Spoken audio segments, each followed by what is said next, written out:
టాలీవుడ్ అయిపోయింది, బాలీవుడ్ కూడా అయిపోయింది. ఇప్పుడు హాలీవుడ్ ను టార్గెట్ చేస్తున్నాడు అల్లు అర్జున్. పుష్ప అనే బ్రాండ్ ను ఆస్కార్ వరకు తీసుకెళ్లాలి అనుకుంటున్నాడు.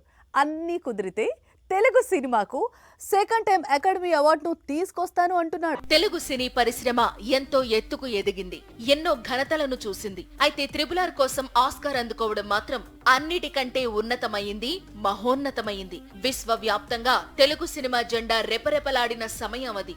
మళ్లీ ఇలాంటి సీన్ ను తాను రిపీట్ చేస్తాను అంటున్నాడు అల్లు అర్జున్. పుష్ప 2 ప్రభంజనం ఇప్పట్లో ఆగేలా లేదు.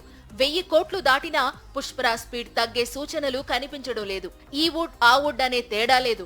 అన్ని వుడ్స్ లోనూ పుష్ప 2 మానియా కనిపిస్తోంది. నార్త్ అమెరికాలోనూ 10 మిలియన్ క్లబ్ లో చేరడంతో అల్లు అర్జున్ మరింత జోష్ మీదున్నాడు. పుష్ప 2కు ప్రేక్షకులు చూపిస్తోన్న ఆదరణకు, ప్రేమకు పొంగిపోయి త్వరలో ప్రమోషనల్ టూర్ చేయబోతున్నాడు అల్లు అర్జున్.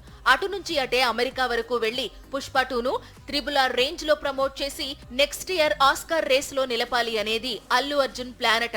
ఎలాగూ నార్త్ అమెరికాలో పుష్ప 2 దుమ్ము రేపుతోంది. ఇదే స్పీడ్ లో సినిమాను ఆస్కార్ వరకు తీసుకువెళ్లడానికి ఎంతో కొంత ప్రయత్నిస్తే ఆ తరువాత చరిత్రను తిరగరాసే అవకాశం రాకపోతుందా అనేది పుష్పరాజ్ ప్లాన్.